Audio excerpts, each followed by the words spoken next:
Muito bem, vamos começar a ver os lances da partida. A gente já vai ter o pessoal da cabine da transmissão. Ah, bom, eles já estão prontos para participar com a gente. Então, voltamos a Belo Horizonte com o Rodrigo Franco, com o Henrique Fernandes e com o Grafite. Boa noite, amigos. Fala, Barreto, boa noite Bansu, boa noite Ramon, boa noite a todos ligados no Troca de Passes.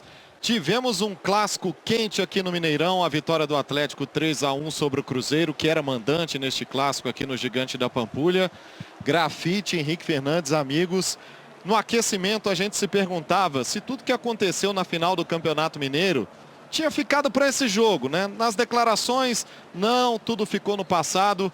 Mas quando o jogo foi ganhando emoção e foi esquentando, a gente viu alguns resquícios de uma rivalidade que se tornou mais forte depois da última decisão do Campeonato Mineiro. É isso, Rodrigo, Grafa, pessoal da mesa, quem nos acompanha no Troca. Foi um jogo que teve uma carga de tensão, mas até comentávamos antes do jogo, eu e Grafa. O Grafa falou, acho que vai ser um jogo tenso, não dá para esperar jogo com muitos gols. Nós dois nos surpreendemos, né, Grafa? Foi um jogo de 4 gols. Com o Atlético trazendo uma atuação muito surpreendente desde o início do jogo, usando muito bem o corredor esquerdo, Renan Lodge, o Alan Minda, que foi a grande aposta na ausência do Coelho. O Atlético jogou sem os dois jogadores de frente, que têm sido os melhores recentemente, o Coelho e o Vitor Hugo, meio-campista. Mas os caras que entraram deram muito conta do recado. Assim, o Minda entrou bem, Cacierra fez um grande jogo, o Lodge jogando com mais liberdade, porque hoje o Barba optou por 3 zagueiros, com o Júnior Alonso fazendo o lado esquerdo, para que o Lodge pudesse ter esse corredor à vontade. E o Atlético apresentou um primeiro tempo em que ele fez 1-0, que a gente viu o gol do Minda, e fez com o pênalti, que não foi marcado no campo pelo Flávio, foi depois da revisão do VAR, pênalti do Kaique no Minda, que foi o autor do primeiro gol e o cara que sofreu o pênalti. Fez o 2-0, o pênalti vai ser convertido pelo Maicon. E eu acho que ali já estava posta a surpresa, né, Grafa? É claro que a gente sabe que o clássico pode ter o favorito, mas pode ter o que não é favorito ganhando. Mas um 2-0 para o Atlético, rapidamente no primeiro tempo, isso aí surpreendeu a todo mundo aqui. É verdade, boa noite, Rodrigo, novamente. Henrique, amigos da mesa aí, Barreto, Mansur e Ramon, amigas e amigos do Troca. Realmente um jogo que nos surpreendeu bastante por conta por tudo que aconteceu na final do Campeonato Mineiro, como o Henrique trouxe, mas pelo que o Cruzeiro vive no momento, o momento do Cruzeiro e o momento do Atlético, né? O Atlético 3 jogos sem vencer, o Cruzeiro com uma sequência muito boa, positiva, vindo de Libertadores e Campeonato Brasileiro, mas falávamos no pré-jogo que isso equilibra muito, né? Quando é o clássico, independente do momento bom ou ruim, equilibra bastante. E a postura do Atlético dentro de campo me surpreendeu bastante, né? O esquema tático do Domingos com 3 zagueiros, priorizando o lado esquerdo, né? Com o Renan Lodge foi o grande destaque do jogo. Lodge, Minda, os jogadores de meio campo do Atlético fizeram um grande jogo, né? Taticamente, organizado. Do Atlético também, a defesa do Atlético protegeu bem com 3 zagueiros, o Alonso junto do Juan e o próprio Lianco fizeram um grande jogo, apesar do cartão vermelho do Lianco. E explorou bem, né? Deixou o Cruzeiro o jogo e conseguiu sair bem nos contra-ataques. Aproveitou as chances que não vinha aproveitando nos jogos anteriores, quando criava chances não marcava e tomava muitos gols atrás. A equipe encontrou um equilíbrio depois de uma semana muito conturbada, a saída do Hulk, afastamento de diretor, da SAF, e consegue, depois de alguns resultados negativos, uma vitória que pode mudar o rumo da temporada do Atlético. E a gente está vendo os lances, teve o gol do Cacierra, que foi o terceiro, teve a expulsão do Arroio e a expulsão do Kaique. Na sequência, nesse momento, o Atlético tinha um jogo com 2 homens a mais, o Cruzeiro com uma formação ofensiva, porque o Arthur já tinha feito um monte de mexida para colocar atacante e tentar buscar a reação. E poderia ser até uma goleada maior, histórica, aqui, assim, o jogo estava feição do Atlético. Aí o Lianco faz o que faz, o Atlético tem um jogador expulso, que é o próprio Lianco pelo segundo amarelo, o Lodge vai lá dar a dura, que ele já explicou, e o jogo entra numa zona, no final ali, de meio de conformação. Assim, os dois estão conformados com o resultado, o Atlético já tinha ali o 3-0, o Cruzeiro depois vai chegar o 3-1 no pênalti. E o Cruzeiro também não aperta muito, que ainda tinha um homem a menos. Mas o jogo em algum momento ficou tão à feição do Atlético, e aí a grande surpresa para todos, que poderia ter sido uma goleada ainda maior. A gente ia ter o Cruzeiro com 2 homens a menos exposto em campo. E vimos a expulsão do Lianco, que é Tola, o que né? se referiu o Renan Lodge, né? Quando ele falou para o Lianco, olha, se segura que eles vão te provocar. E aí há esse momento em que ele é expulso e o Renan Lodge depois cobra muito fortemente o Lianco. O Renan Lodge ali cobrando dele essa expulsão. E aí o pênalti que serviu para manter o Cruzeiro do Arthur Jorge fazendo gol em todos os jogos. Sempre desde a chegada dele o Cruzeiro fez gol. O Caio Jorge também quebrou um jejum de 6 jogos. Voltou a marcar num clássico. São 6 gols nos últimos 6 clássicos. mas não muito mais do que isso. O Cruzeiro não tinha força, não tinha muita condição de fazer uma pressão final. Tanto que as mexidas depois da segunda expulsão são mais para preservar Gerson, Matheus Pereira, olhando para o jogo de Santiago do Chile contra a Universidade Católica, que é o jogo da Libertadores, que já é a competição mais importante para o Cruzeiro nesse momento. O brasileiro já está fora de qualquer tipo de disputa por título. Pode pensar numa vaga em Libertadores. Mas assim, exaltar principalmente o enorme jogo do Atlético, porque depois de tudo que aconteceu na semana e do que foi o jogo contra o Flamengo dosou no segundo tempo, que venceu ao natural por 4-0, a evolução foi muito clara. O time fez correções muito rápidas, com pouco tempo para trabalhar, com a viagem para Cusco, e aí tem um acerto de planejamento.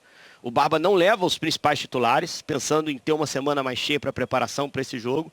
E o time apresenta uma boa estratégia para a partida, uma entrega física no limite. O time correu muito, o tempo todo concentrado em campo. E consegue uma vitória que, como a gente disse, para o Atlético, claro que era uma armadilha, era um clássico no momento de queda do time. Você pode sofrer uma derrota, isso pode colocar o trabalho ainda mais em xeque, mas também era uma oportunidade. Porque se o Atlético vencesse como venceu essa noite, poderia ser uma virada de chave para fazer uma temporada mais forte. Não à toa se fala, amigos, que o clássico é um jogo diferente, que pode mudar a vida de um clube, o momento de um time.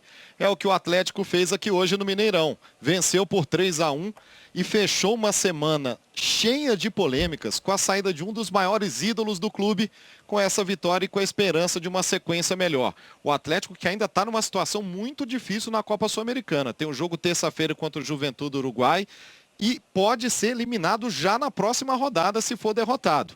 E depois na sequência tem o Campeonato Brasileiro contra o Botafogo no domingo, jogo na Arena MRV, com o clube preparando uma festa de despedida para o Hulk, tentando amenizar um pouco tudo que aconteceu na semana passada no jogo contra o Flamengo, para que não fosse aquele último registro do Hulk no clube. Ele chegando no estádio, a camisa pronta para o jogo, e ele chegou até a constar numa escalação entregue ao Flamengo. Escalação, né? E aí depois o Atlético adia a divulgação oficial, tira o Hulk do jogo, para que não fique essa despedida para um dos maiores jogadores da história do Clube Atlético Mineiro. Barreto.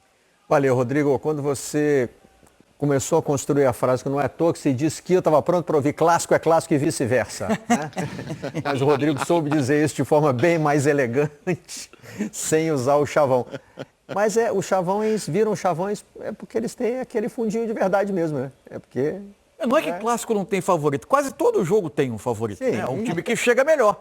Os clássicos são as ocasiões em que isso mais naturalmente se desfaz, né, ao longo do jogo. Em que talvez seja mais difícil exercer o favoritismo. Isso, por uma série de questões, inclusive de emocionais.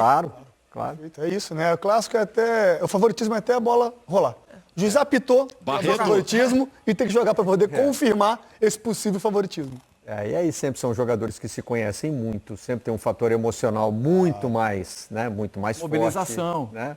E aí quando acontece, como hoje, o Atlético abre o placar, desestabiliza um pouco o Cruzeiro, realmente o favoritismo pode mudar de lado. O Rodrigo tinha chamado? Chamei, porque a gente fala de jogo decisivo, jogo diferente, especialmente para a torcida do Atlético, enfrentar o Flamengo é tratado como clássico.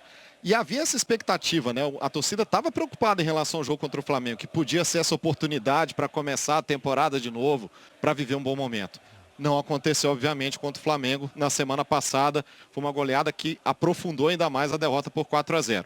Mas hoje não. Hoje mesmo foi um jogo diferente e o Atlético realmente agora tem a expectativa de ter uma sequência melhor daqui para frente. E o Eduardo Domingues, né, técnico do Atlético, também com alívio na pressão.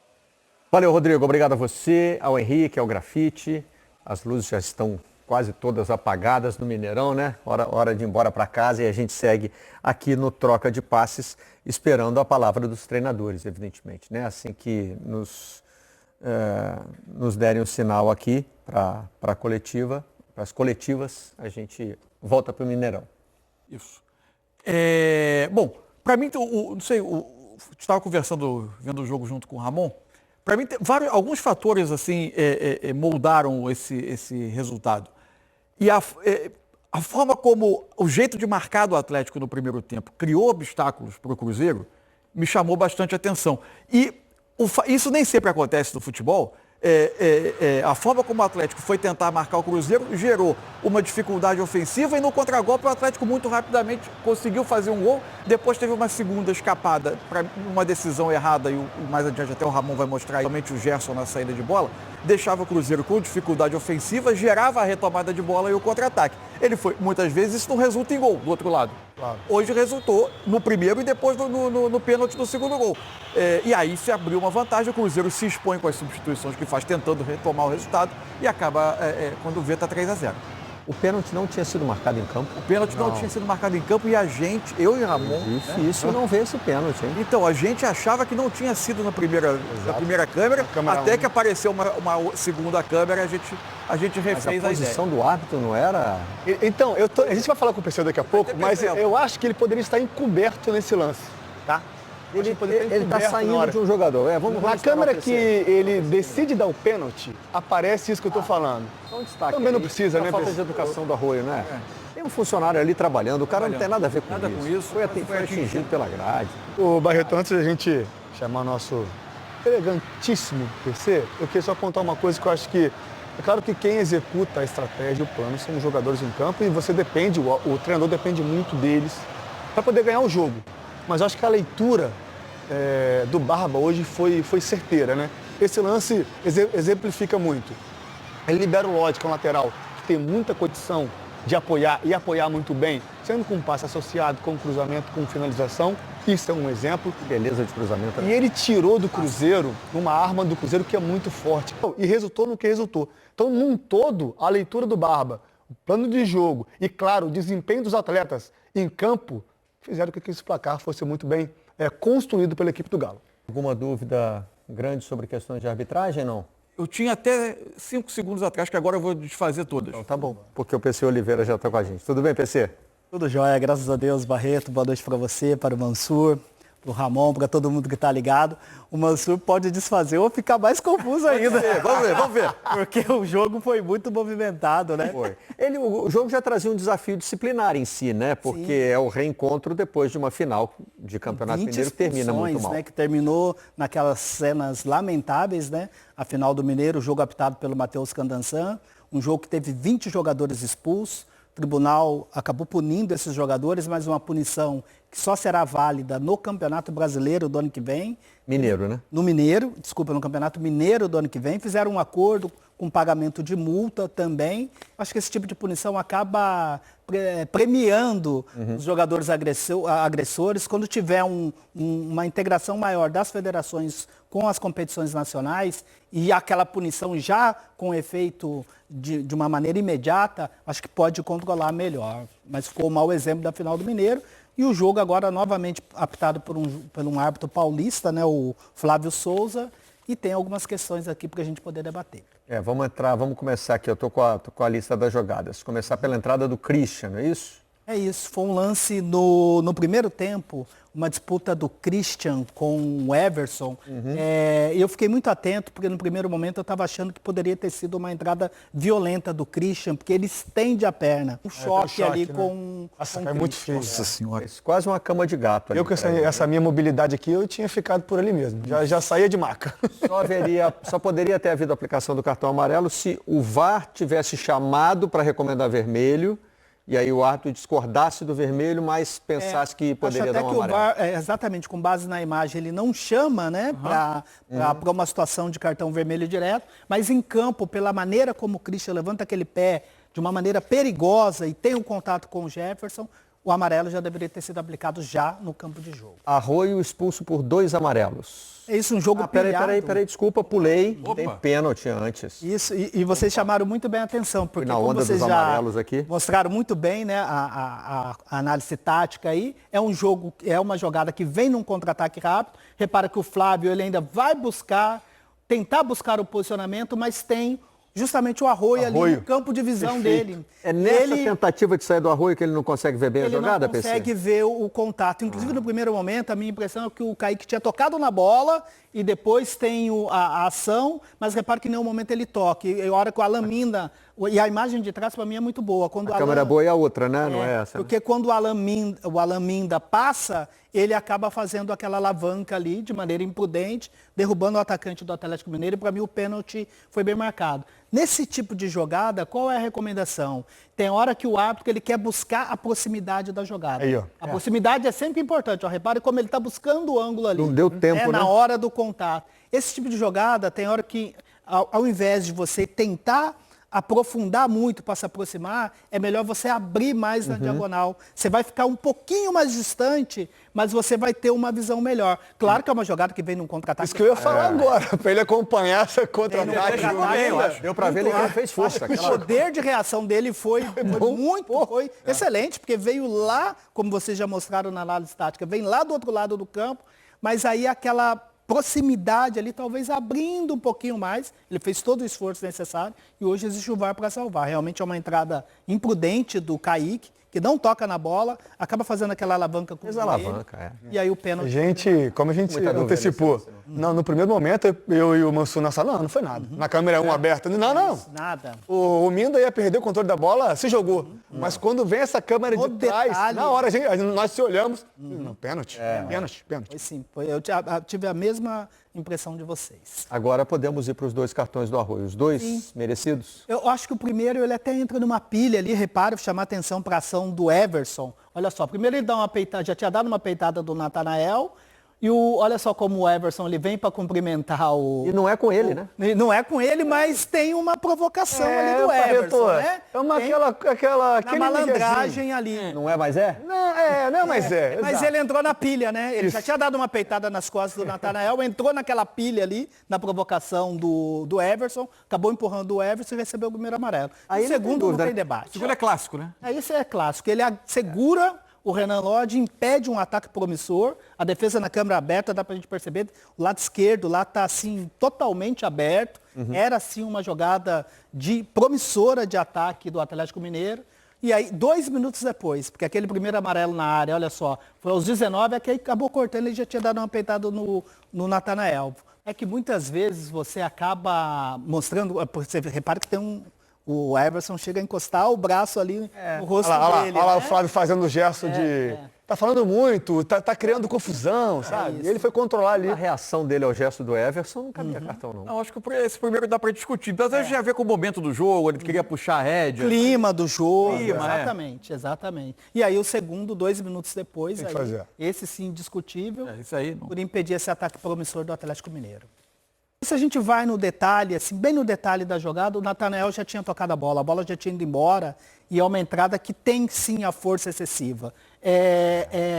Olha só, depois e repare o rosto do Kaique, ele vai mordendo o beiço, mordendo, vou buscar esse detalhe depois, como ele já vem mordendo, e a bola do Natanael já tinha passado. Na hora, falou, olha, foi no limite, talvez um amarelo exagerado, mas tem sim a força excessiva. Ele faz um movimento mesmo de faz um movimento a bola já tinha passado. E a bola já tinha passado. E aí você imagine, não tem disputa de bola aí. Mas por mais que você imagine que o jogador queira atingir a bola, ele vai com uma imprudência também, né? E com a força excessiva, né? Teve um lance anterior a esse, do Kaique com o Lianco também, que ele dá um tronco no Lianco. Esse ia para amarelo, não é? Essa jogada? Porque ele vai mesmo mordendo. Já chega, ele dá um tranco e depois... Exato, para mim isso era amarelo já. Acaba chegando no Lianco atrasado. É que o Kaique tem baixa estatura, mas ele é forte, né? Ele tem uma boa composição física, busca muito contato. Mas eu tinha achado, assim, exagerado. Mas quando a gente vai no detalhe, Natanael já tinha tirado a bola já tinha ido embora. Chamou bem a atenção, já chega mordendo os lábios, aí ele vem realmente com a força excessiva só para pegar o adversário. E depois o Lianco quis ensinar para o Kaique como é que se faz, né? O Lianco... Garoto, deixa eu te mostrar como é que bate um tiro de meta na canela do adversário. O Lianco, ele já entra em campo amarelado porque ele tem essa coisa de querer ser o xerifão, né? O primeiro amarelo, se a gente for analisar, olha só, acabou sobrando um braço ali do Christian, que na minha maneira de ver, foi até na hora da queda do Christian, olha só, que ele faz o movimento, o Lianco se irrita, ele vai lá em cima, chamar a atenção do Christian, e aí o Flávio, por uma questão de controle de jogo, achou que ele estava intimidando o Christian e mostrou o cartão amarelo. Só a gente puder voltar um pouquinho ali, se a gente puder voltar só por gentileza. Agora. Mas repare o seguinte, a gente podia voltar, gostaria de voltar no primeiro amarelo do Lianco. Agora eu quero só chamar a atenção que o quarto árbitro, ele sinaliza para o Flávio que teve essa ação de braço, pedindo o cartão também para o Christian. E o Flávio Souza acaba não atendendo a recomendação do quarto árbitro. Pode chegar um pouquinho, olha só como o quarto árbitro, o Fernando Antônio Salles, olha só como ele sinaliza, ó. Ele está sinalizando para o jogador no chão, para esse também. Agora, esse gesto também. de abaixar para gritar com quem está caído, para acusar de simulação ou para reclamar de uma falta, como nesse caso, acontece toda hora no futebol brasileiro. Inclusive já tinha acontecido também... Vai ser um festival de cartão, hein? Já tinha acontecido com o próprio Fabrício Bruno, que tinha ido também intimidar um jogador do Cruzeiro. O Lianco, eu acho que ele acaba sendo punido por uma questão do combo aí, né? Às vezes que é um primeiro amarelo. Fabrício com o Bernard.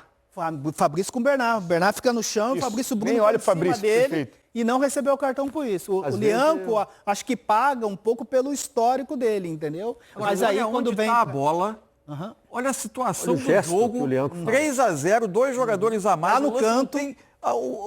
A probabilidade de sair um gol desse lance é mínima. Mínima. E o Lianco leva segundo amarelo, também. Não é expulsão direta. Não, ele não chegou a atingir, apesar que a regra fala de dar ou tentar dar um pontapé no adversário, ele erra com o pé, mas mesmo assim ele deixa o braço e dá uma chegada ali no Bruno Rodrigues, e aí sim, segundo cartão amarelo para mim, muito claro, né? O Lianco realmente ele não confia na audição dos outros jogadores, né? Ele chega bem perto das pessoas. É isso aí, é isso aí. O Renan Lodge faz a mesma coisa, né? Ele chega, é o barulho, a acústica do estádio. Tem muita gente no campo querendo mostrar para a arquibancada que sente a camisa, que é macho, sente o resultado, que está defendendo. Cada uma de xerifão, né? E quase sempre a forma que eles encontram de demonstrar com essas atitudes violentas. E o Lianco quer ser mais isso aí do que todos os outros juntos. Isso. Acho que tem uma competição boa, né? E o Renan Lodge, que acaba chegando para chamar a atenção dele ali, né? Que foi uma expulsão besta, né? Porque o jogo estava totalmente controlado. Era a única coisa que podia mudar o jogo naquele momento.